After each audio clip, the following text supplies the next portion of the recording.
Welcome to this Beyond Zero lecture by Het Andere Atelier, live from the Picardstraat in Molenbeek. Tonight we will focus on the question if traffic accidents, and specifically accidents where pedestrians and cyclists are involved, are really accidents. Regrettable but unavoidable, the price we pay for our mobility. Or are they predictable, and is there a pattern? Do people in certain quartiers have more chances to end up under the wheels of a car, as we read in newspapers, as if the victim is always to blame? Do you have a bigger chance to die in a car collision if your name is Adil or Mehdi, to name a few? And why is that? And what can we do about it? To answer some of these questions, we have invited Angie Schmitt, who joins us live from Cleveland in the US.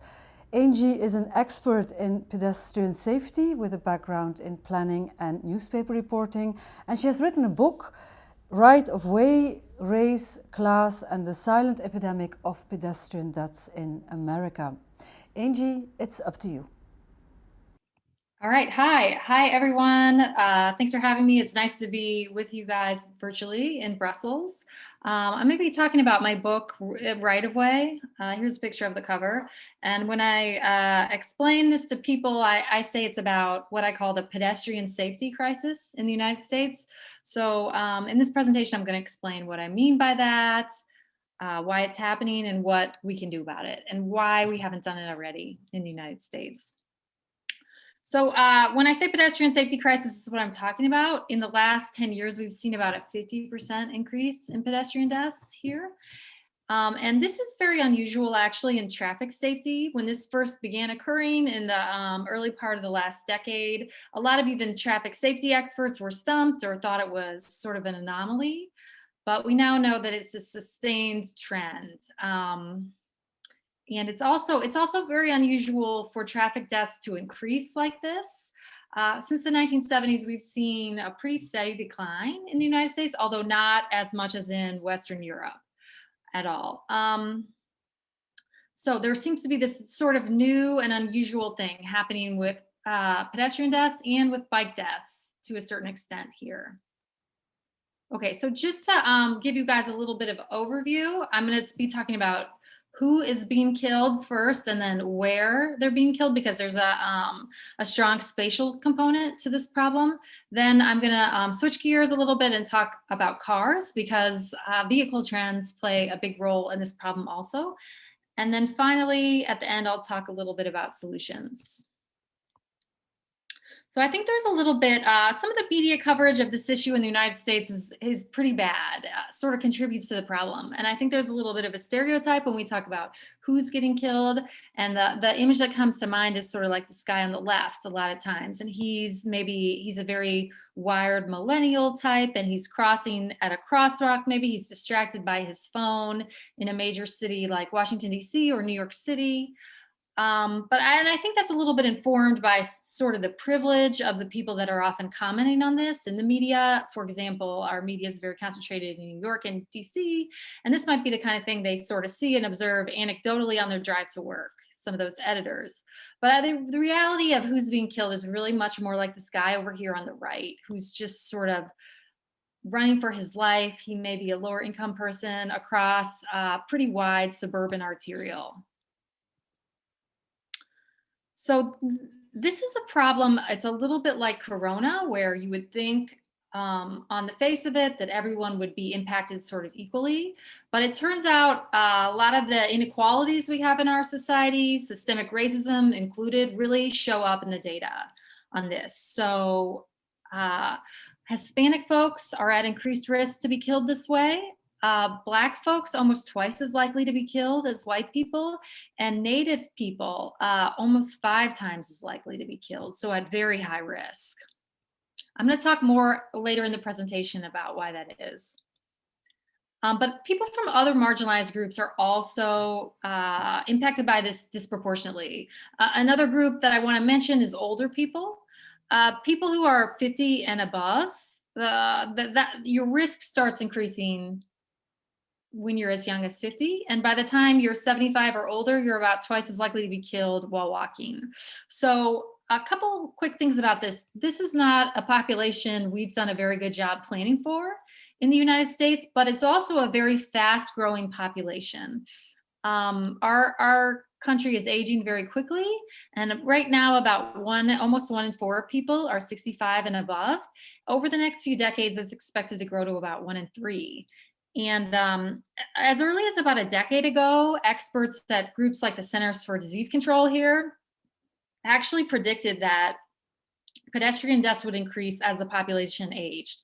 And I think that, the risks for older people are sort of intuitive. They're a little bit slower moving. When they do get struck, it's harder for them to recover. So, and I also want to mention that there's other groups that are at increased risk that I point out in my book. There is some evidence that people who are homeless are killed at really shocking rates this way. In some cities, they make up a huge proportion of pedestrian deaths. People from low-income neighborhoods, immigrants, and people with disabilities are all disproportionately impacted as well. And if people who fall into one or more of those categories would be even at higher risk.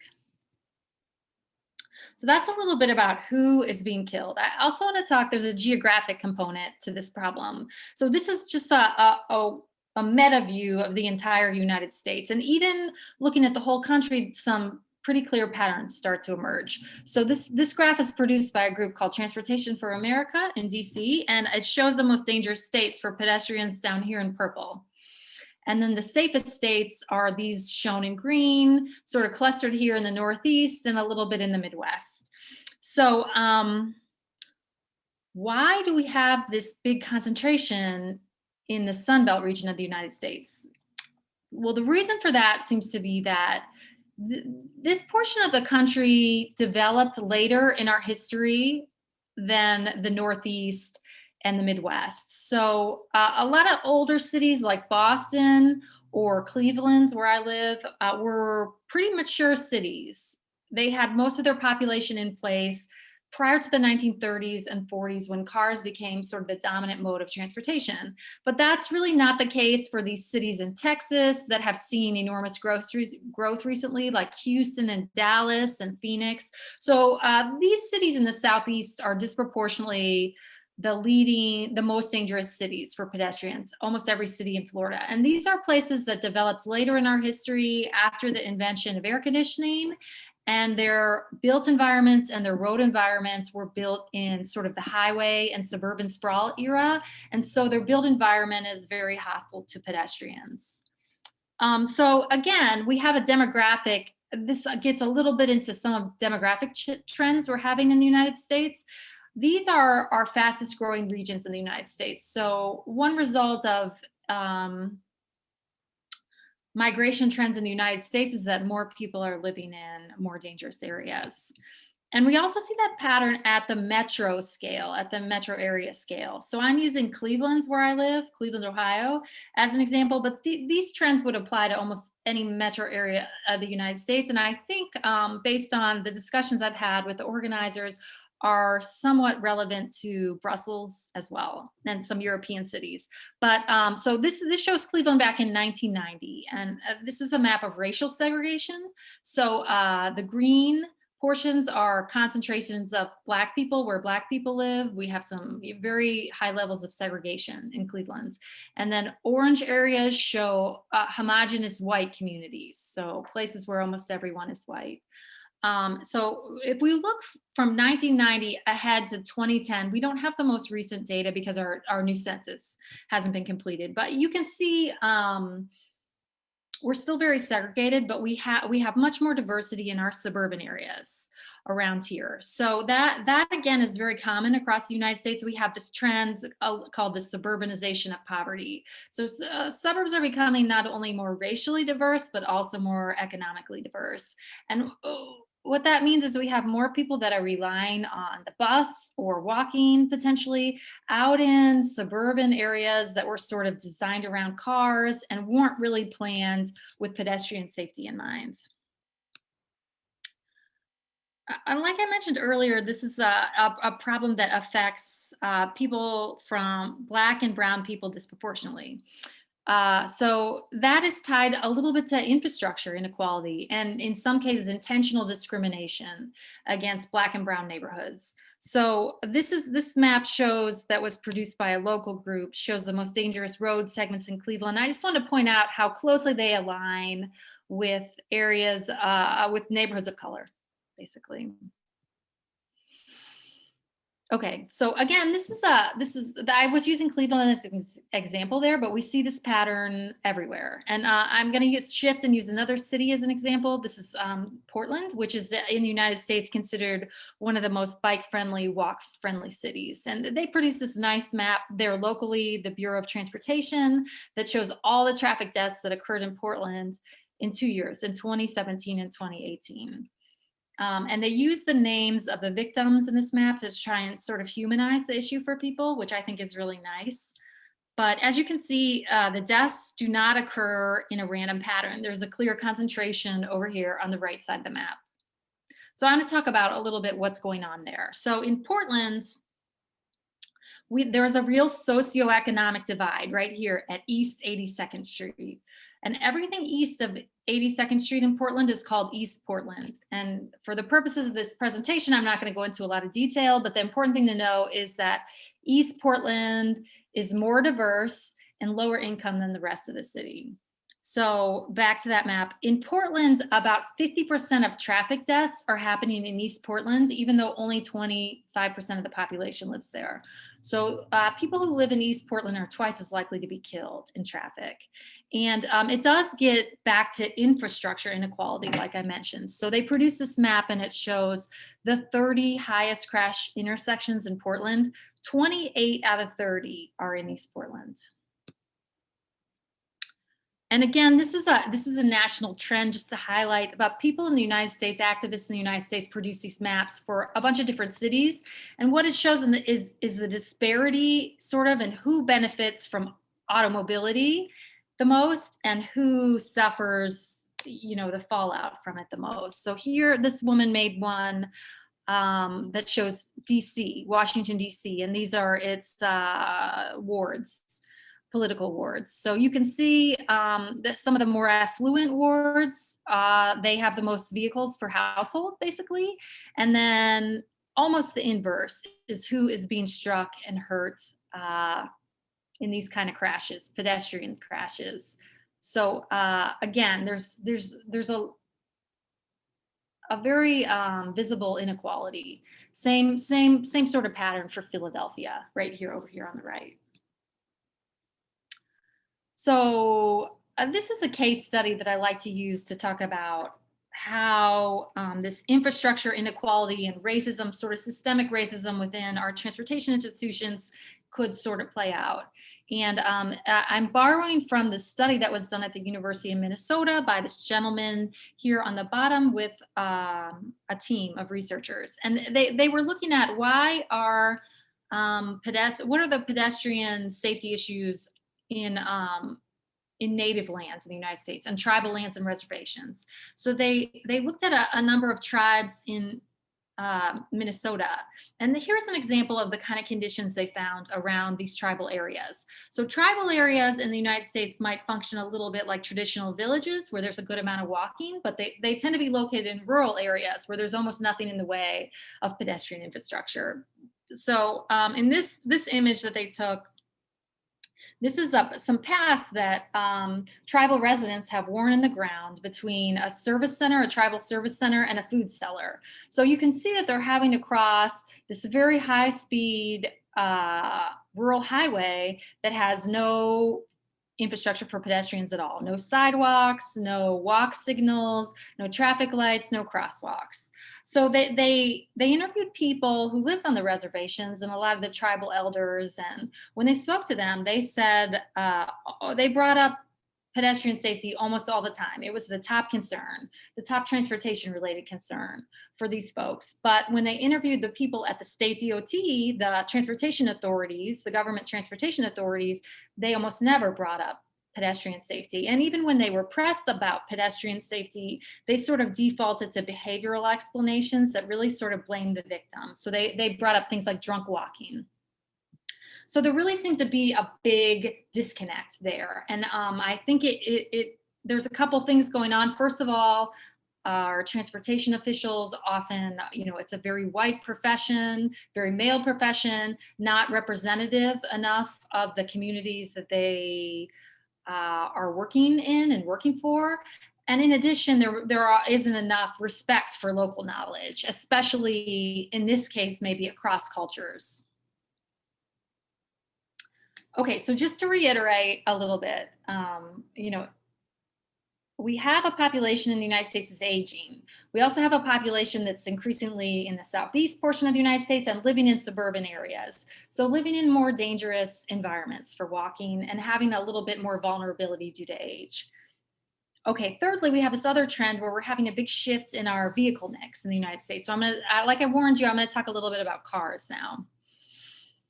So if we go back about a decade ago when we were coming out of the recession in the United States, about 3/4 of new cars sold in the United States are sedans, are sedans like Honda Civics. I'm actually not sure what the equivalent would be there in Brussels, but smaller cars. I think you guys get the idea.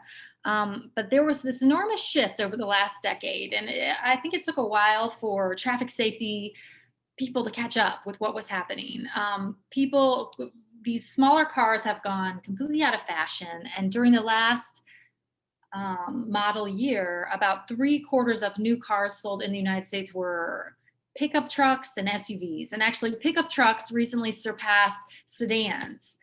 We sell more pickup trucks now than even regular cars.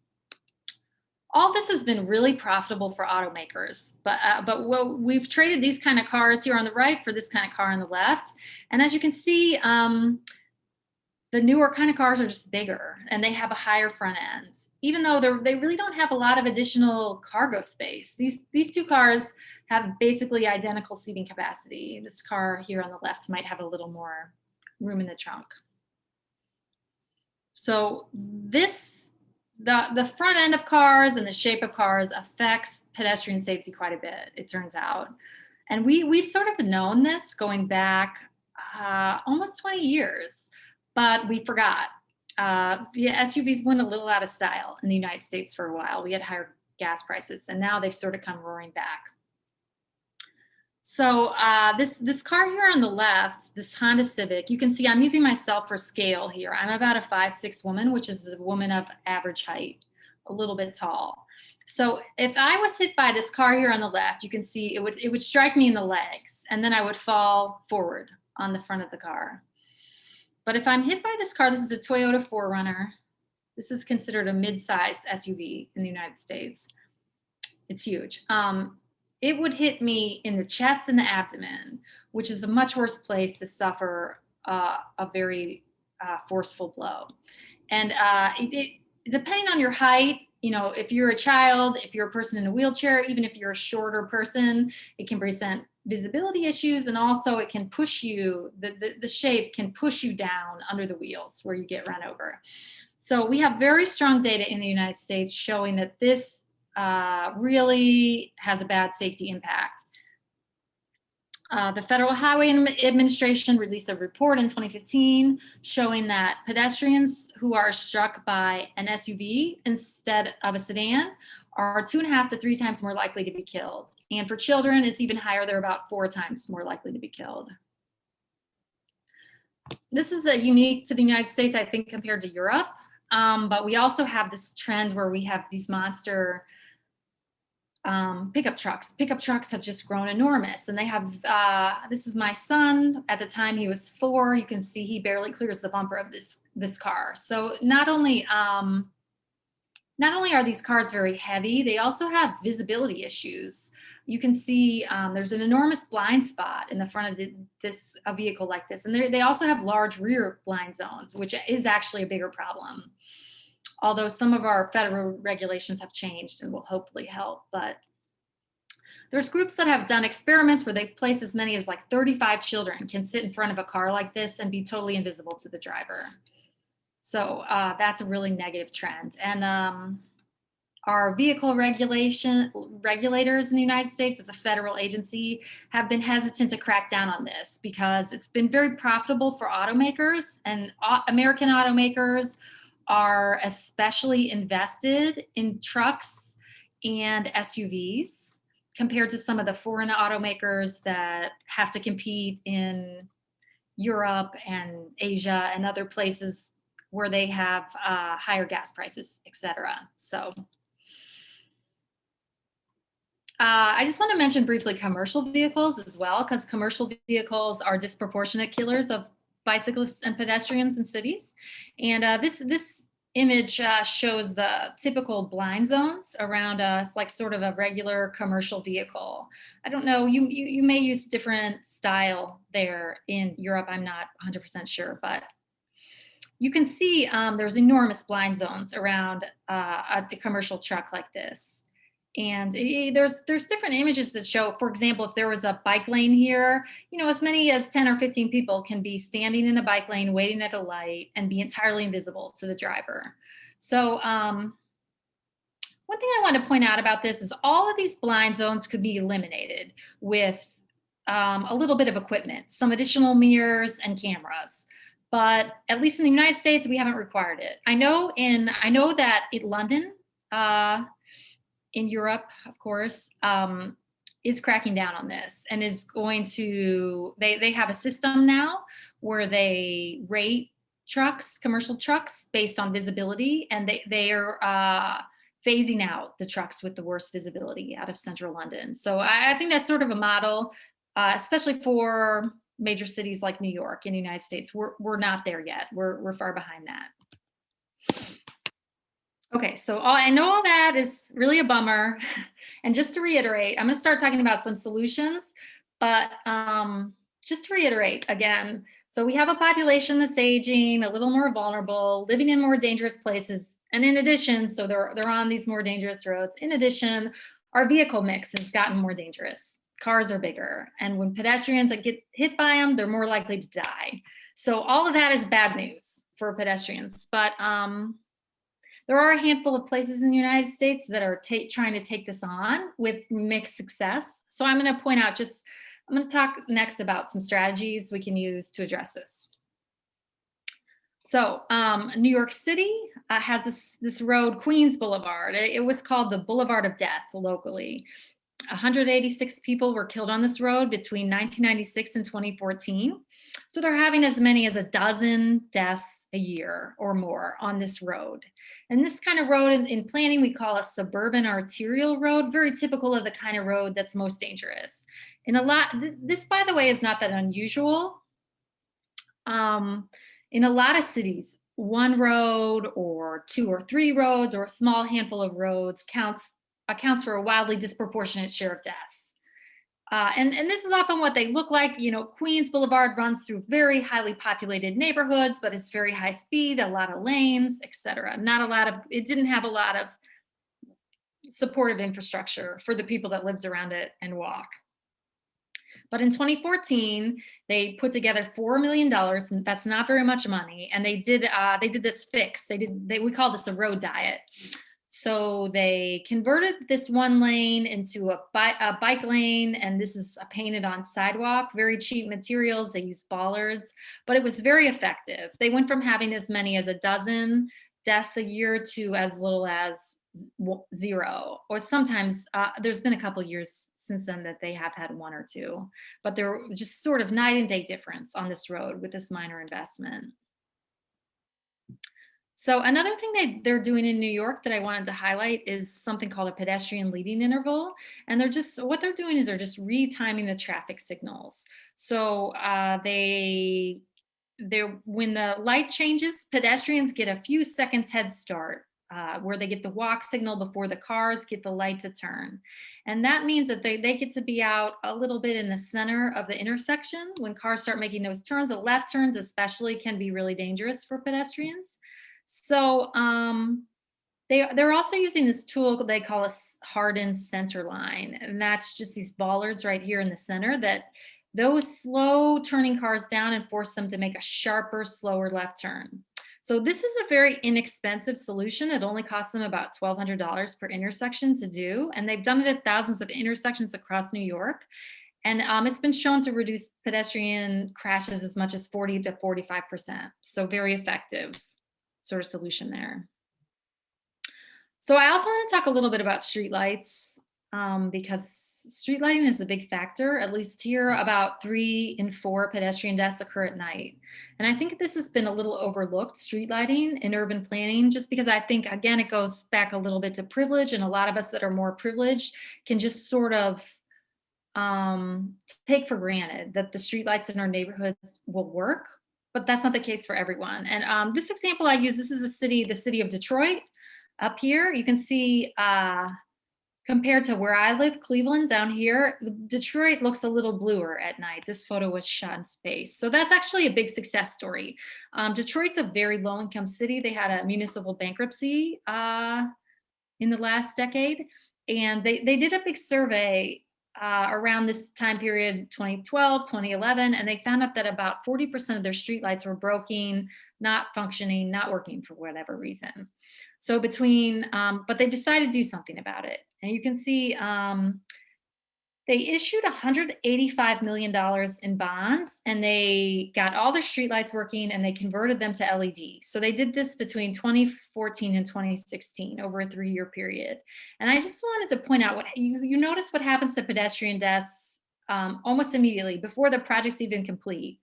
Between 2015 and 2017, they had a 35% decrease in pedestrian deaths. And I know that this graph is a little hard to read, but here at the top, these are this blue portion is deaths that occur in dark, unlighted conditions. So you can see that they go from having as many as like 26 deaths in dark, unlighted conditions a year to, as soon as this project is complete, it goes down to just 1. So that's another big success story. And we can't sort of ignore streetlights and the equity of streetlights across cities, I think. Okay, so I'm wrapping up here now, but when I talk about this in the United States, I like to point out this is a tool. It's called a pedestrian refuge island, and I don't think it's the final answer, but I do think small quality of life interventions like this are really important and have been overlooked. I think in the United States, a lot of especially outside of a few major cities, a lot of the middle class, upper class people are traveling everywhere in cars, and they don't experience cities the way a lot of lower income people do. They don't experience wide arterial roads, waiting next to them in a bus stop, all the sort of indignities that come along with that. And so they're not very sympathetic to people who are killed and to the situations people are dealing with. So we have a lot of work to do in the United States to bring our local roads sort of up to a usable standard for people who walk and for people who use wheelchairs. And that includes little things like this, little pedestrian islands, little mid-block crossings with additional signage and things, because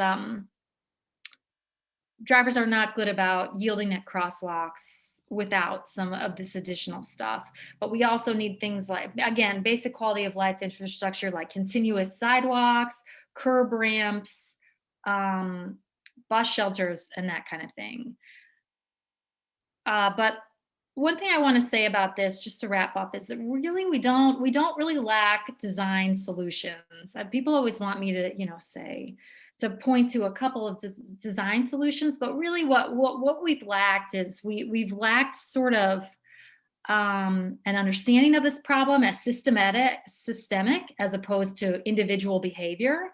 And we've lacked sort of the will and the resources and the institutional fortitude to take it on. So, a lot of people die and lose their lives because of that. I think we do have a couple questions, but I just wanted to put a pitch out if anyone does want to buy the book. It's actually on sale right now for the ebook is on sale right now for $5.99. It may be $4.99, I forget, but through the publisher there, Island Press. And also, if you want to buy the print version, I know it's a little trickier to get in Europe, but you can get a discount code by using my last name, Schmitt. And with that, I think I'm going to stop sharing my screen. I think we're going to go just to a couple questions. Thank you very much, Angie, for your interesting lecture. Before we go to the questions, I would like to invite our local panelists here tonight to reflect on some of the issues and see if some of your findings are applicable to Brussels. We have 3 local experts here tonight. The first one is Soumaya Majdoub, founder of Women in Urbanism and doctoral researcher at VUB at the Center for Urban Studies, where she's part of the interdisciplinary research project Cities and Newcomers. Our second expert is Veerle de Vos. She's an architect and spatial planner, teaches in the field of residential culture and architectural history at the University of Antwerp, and she studies public spaces from a gender and diversity perspective. And the last one, and the only man in our middle tonight, is Wiet van Dalen. He's a spatial planner for the city of Leuven, and he's active in Heroes for Zero, a citizens movement that advocates for zero traffic deaths in the street of Brussels. Who among you wants to start first? Shall I start then? Yeah. Okay. Angie, thank you for this presentation. Although it's clear in American context and maybe a bit more radical, the things you told is quite recognizable. As Belgium has a quite diverse pattern of urbanization, and housing is spread all over the country, in contrast to the Netherlands, for example, where you have much more concentrated urbanism, that makes that automobility is an important aspect of the Belgian landscape.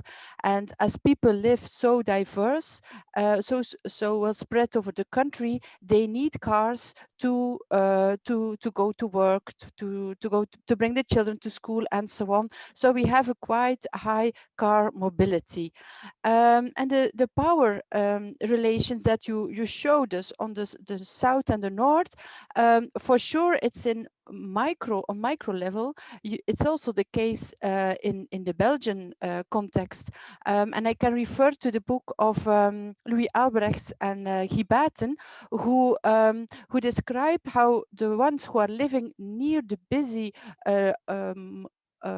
carway streets, who are suffering of noise and air pollution, are just the social vulnerable people. So also here, the ones who suffer most are the social vulnerable people. And to bring it to the Brussels context, well, if I compare in Belgium, you have, I would say, Ghent, the city of Ghent is more progressive. They have a new mobility plan, which brings the cars more around the city, at least the city center. And the city center itself is divided in sectors, which diminishes car use increasingly in the city center. While, for example, in Antwerp, we see that the cars are still brought into the center, parkings are situated in the center, and so the position of bicycles, bikes, and pedestrians, it's quite dangerous. There was 1 week, there were three bicycles deaths on 1 week, and then a lot of protests came because they said some points are known, it's unsafe, and nothing is done at that situation.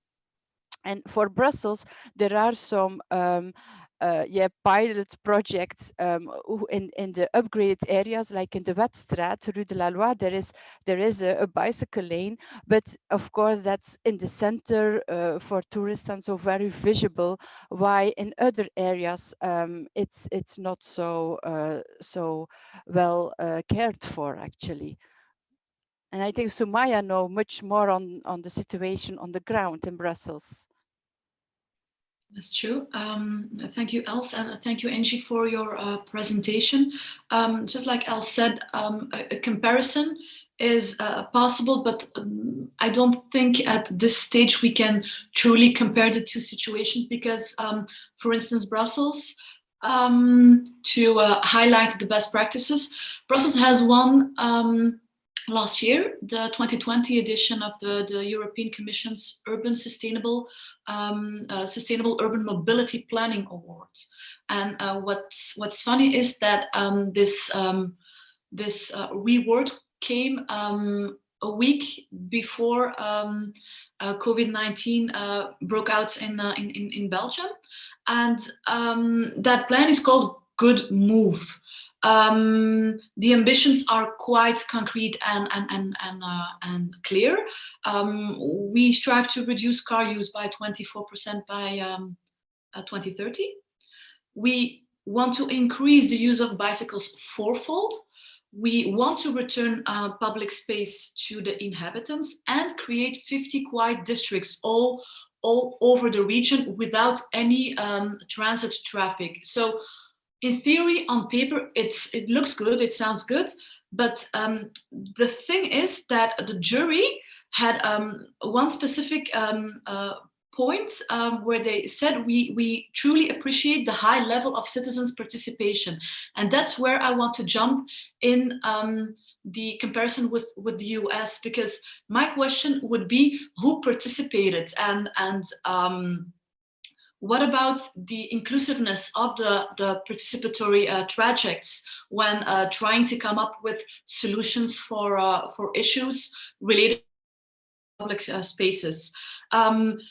To my feeling, the plans we have do not take account of this diverse spatial needs of the urban population of the Brussels region, and more specifically, the spatial poverty that has been amplified by the pandemic, and it affects mostly the most vulnerable city dwellers. And talking about the consequences of the pandemic, we have several cities all over the world who are now talking extensively about this notion of the 15 minutes city, where all life's necessities are within 15 minutes, a 15-minute walk or even a bike ride away, which would then also lead to zero traffic deaths. So again, the idea is good, but to which extent can this really trigger a profound economic and social change if we're talking about this vulnerable living condition of a certain city dwellers? It has been the case in Brussels that for decades urban policy was about the needs and the wishes of the middle class, and all the initiatives that have been taken also to reduce pedestrian deaths were aimed at improving the situation of that middle class. The thing is, with the pandemic, we have seen this. It was a sort of an urban exodus.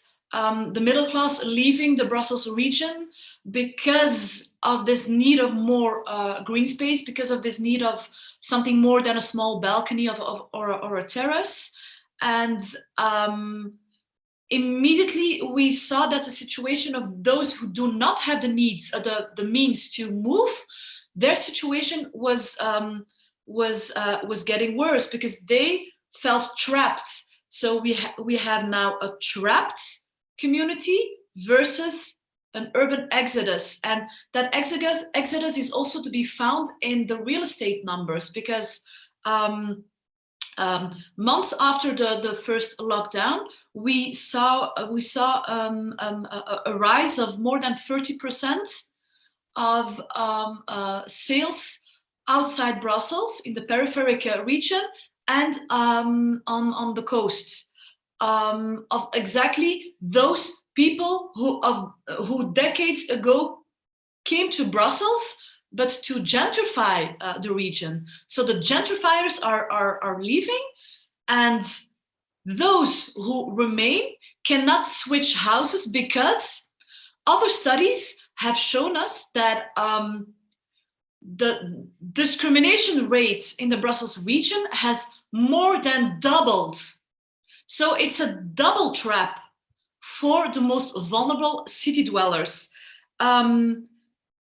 What I'm saying now is not a reflection of an opinion. I'm basing this expose on evidence-based research. And even in the foreword of Angie's book, Charles Brown, he talks about these additional analysis across intersectional social identities that is needed for us to come with an urban policy that is not stuck in the past and stuck in trying to find solutions for the consequences of bad urban policy.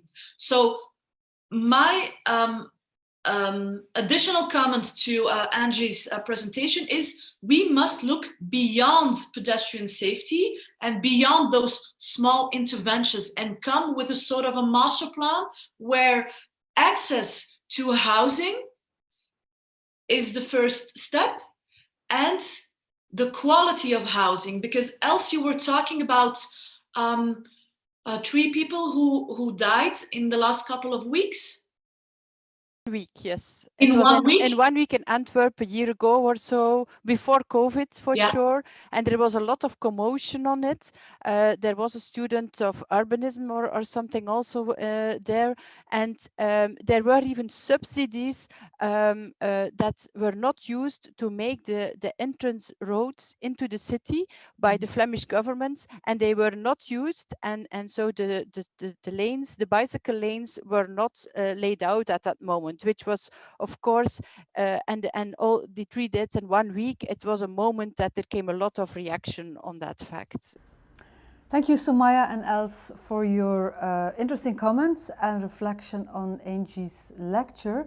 I want to go to Wiet, and I think, Wiet, you already have a question for Angie. Thank you for your inspiring talk, Angie. I have some questions. Obviously, Belgium is very different from the United States, but I also see some parallels. I think the car culture is very similar, and Americans and Belgians share this peculiar love for urban sprawl.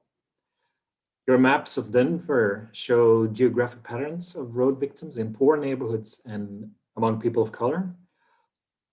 We have these patterns in Brussels too.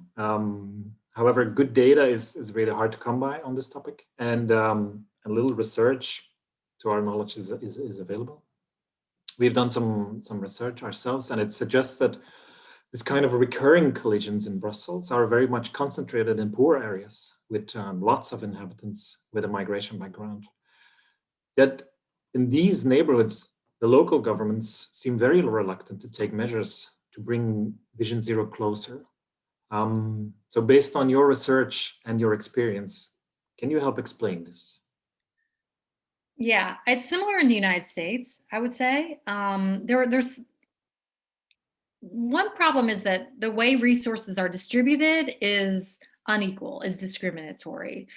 A lot of times, higher income, whiter people have more political resources to devote to securing the kind of facilities that they want for their neighborhoods. So I think we have to be, I think government, especially right now, that everything that's going on, at least here in the United States, around racial equity, governments need to be really intentional about making sure we have good distributional equity of our safety resources. And the neighborhoods who need this kind of infrastructure the most should be first in line, not last. So we have to correct that.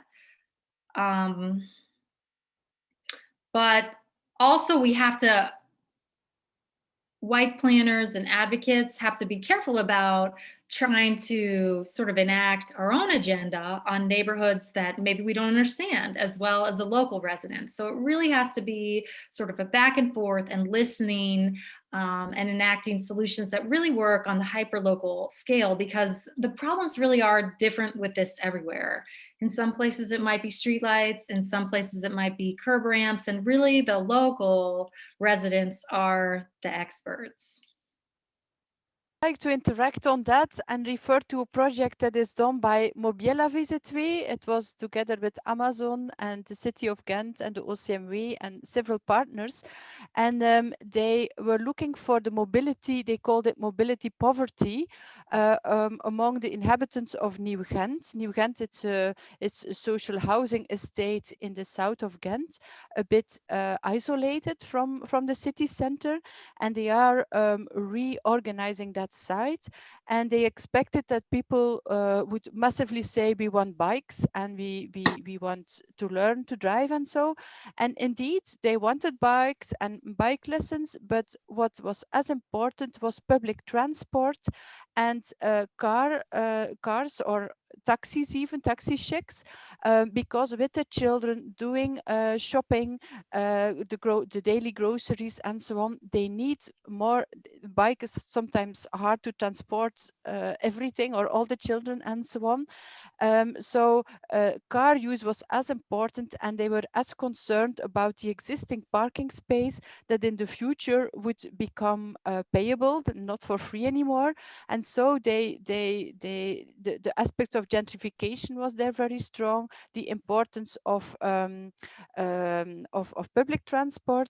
And what they also discovered that was an important role was a kind of education, information on what was going on. In that case, the new mobility plan and how it would affect them.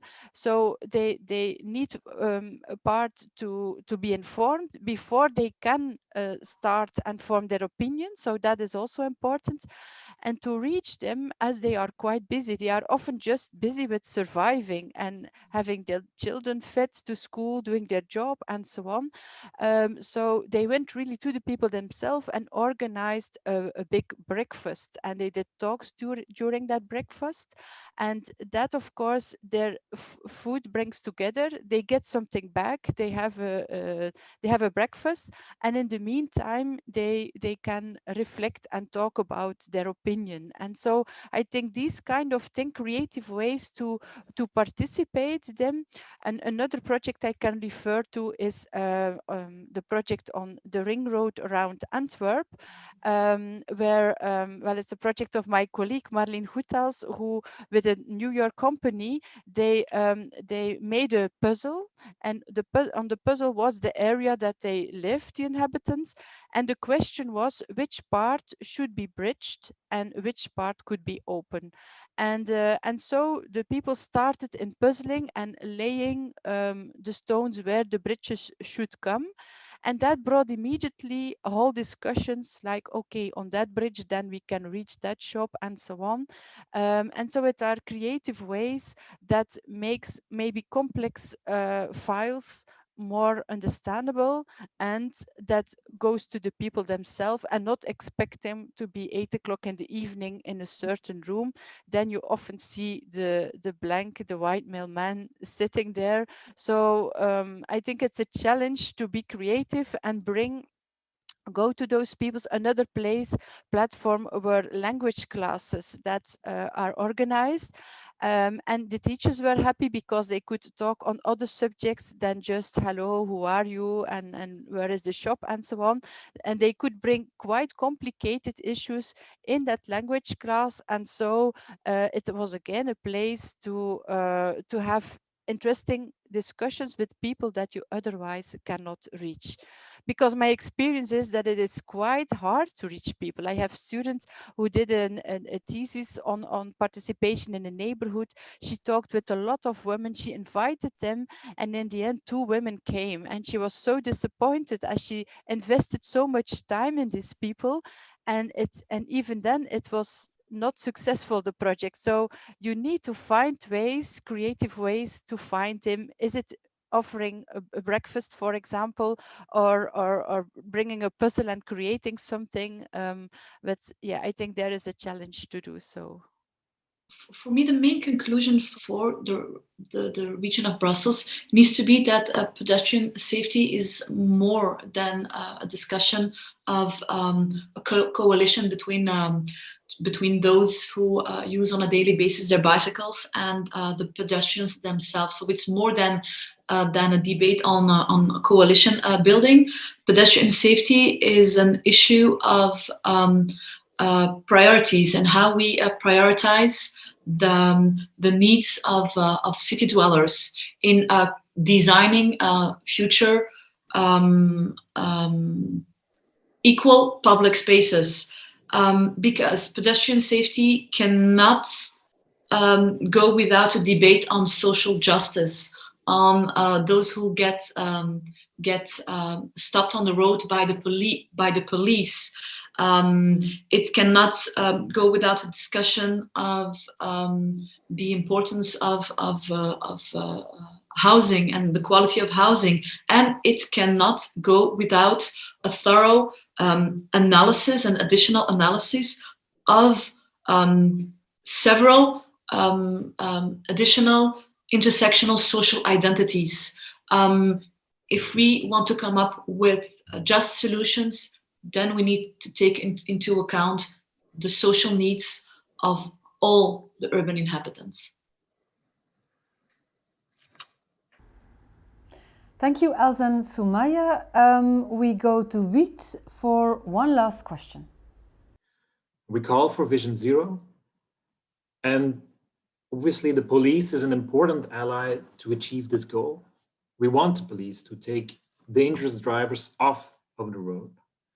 However, we know, and Amnesty International and others have shown, that the practice of racial profiling does exist within the Brussels Police Corps. Also, there have recently been several cases of people with a migration background being killed in collisions involving police vehicles. And it seems like we have to make this choice. Either we have road safety or we have social justice. But we think this is a false choice. Could you please reflect on that from your experience? Yeah, this is a big discussion in the United States right now. Our policing paradigm is very broken. And I think it is really, it's to the point where a lot of even people who are interested in Vision Zero and traffic safety are moving away from advocating for enforcement, at least police enforcement altogether. We have a very broken system where there isn't much trust in police, and they're doing a lot of damage in stops that are related to traffic stops, but also they stop people for jaywalking. So they stop people while they're walking. There's all kinds of very petty violations. They can stop people who are biking for almost any reason, people who use transit, fare evasion, and all these stops can end up with really tragic consequences. And we see it all the time in the United States, and it's really, really a huge problem. So there are, and again, there's people who are bigger experts on this specific issue than me in the United States, but just based on some ideas I've seen floated recently. Some people, like in Berkeley, California, they're experimenting with using unarmed civilian traffic monitors. So that's one way to potentially take police out of enforcement. Some other places have proposed issuing traffic citations by mail instead of by police stops. So people who violate, they get a letter in the mail instead of a police knocking on their window or pulling them over. And then also, I think there's really strong support for ending what we call pretextual stops. So a lot of stops that police do of drivers are really just like sort of a stop and frisk. They really just want to search the driver. It's not really about they're presenting an immediate safety threat. It's not they're speeding or driving recklessly. It's their tail lights out. They want to see if there's a warrant. They want to see if there's drugs or guns in the car. And that's it's not an effective crime solving strategy. And it has all these problems from a civil rights perspective. So that's something we need to move away from right away, I think. I don't know if that kind of thing happens in Brussels as well.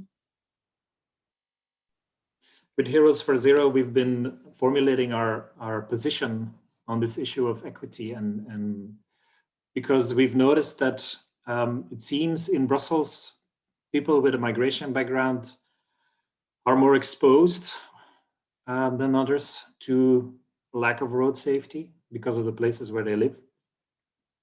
We've also seen that they are treated differently by the police, which is sometimes problematic. And we've seen that in the last couple of years, several people with a migration background have been killed because of collisions with police vehicles, and the way the Justice Department has dealt with it, the way the media have dealt with these crashes, are cautionary tales. And so we thought it was important for us as a citizen group to formulate our position on this, because obviously we want the police to crack down on dangerous behavior, but we don't want the rights of our fellow citizens with a migration background to be trampled on in the process. So we basically outline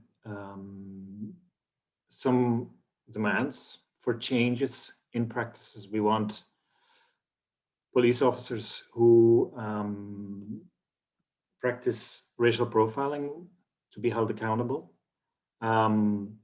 because if they're not, this erodes the trust between the citizens and the police, and this trust is just essential to establish road safety. But also, we want the framework within which the police is required to work to change. For instance, the procedures governing the use of excessive speed by police vehicles should be harmonized across the region at least.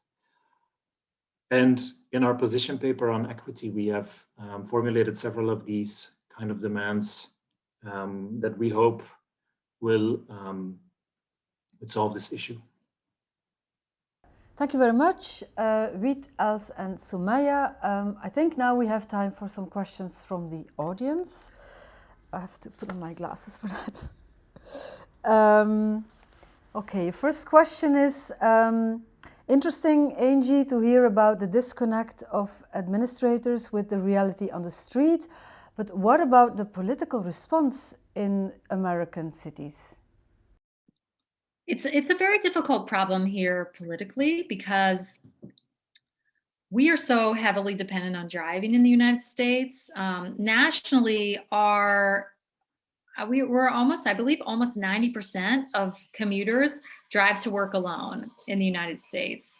And transit use, commuting by transit is only 5% of workers. So drivers have this enormous sort of political advantage in most cities. So that's been really difficult to overcome. Now, there are more and more activists who are pressing cities to make changes and are having some sort of halting success, especially in New York. New York is sort of the exception, where only about 50% of households do have cars, but everywhere we're sort of fighting against that headwind of drivers who are hysterical over the idea of a few parking spaces being removed or a slightly lower speed limit, that kind of thing. I think like that's something that's a lot different than about our political landscape compared to probably where you are in Western Europe. Okay, thank you. Another question. In the meantime, there's a new administration in the United States. Do you see the new administration taking a major political initiative with the largely democratic city leaders on road safety and urban mobility? I am really optimistic about the new administration. I'm working on a couple campaigns where we're pressing the new US DOT to commit to like a national Vision Zero. We're calling it Zero Traffic Deaths, not Vision Zero. But we're pressing them to do that. And also we're asking them to overhaul. We have this very important engineering manual that sort of sets the standards for our streets. So we're asking them to overhaul that and really prioritize bike and pedestrian safety. So I'm optimistic about that. And also they put in the upper level staff at our Department of Transportation right now is very progressive. A lot of people that I worked with or very closely aligned with are now in really top roles at USDOT. and the Department of Transportation. And the Biden administration has proposed a $2.2 trillion infrastructure proposal, which only a proportion of that is actual infrastructure, but it calls for increasing transit spending about 50%, for example, and it does have about $20 billion in there for biking and walking safety improvements, which I think is enough for us to make some pretty good incremental progress here, although I don't think it's enough to like fully change, fully revolutionize the way we're doing this and really get everywhere connected by sidewalks and that kind of thing. And then the last question. Great that you are addressing this from a largely pedestrian perspective, the most used but also the most forgotten transport mode. But do you see scope for alliances between cyclists and pedestrians, active mobility coalitions, which is sometimes difficult over here in Brussels, but vital for traffic peace in our cities? Yeah, definitely.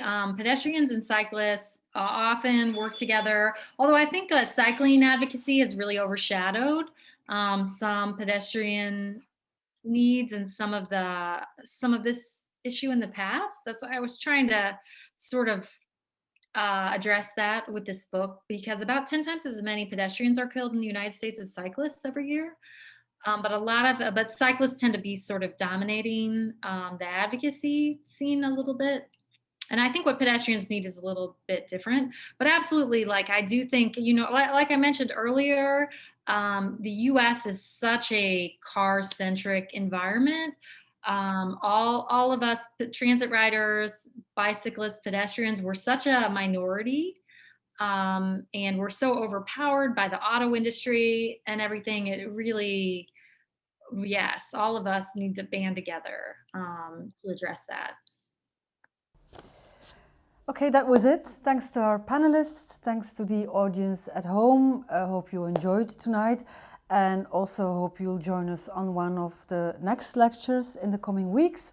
And then last but not least, thank you very much, Angie, for your time and your expertise. Hope to see you one day, maybe live in Brussels. Okay, yeah, thank you so much for having me. I wish I would really would love to be there in Brussels and get to see everyone in person, but maybe someday. And I'm glad I could be here virtually.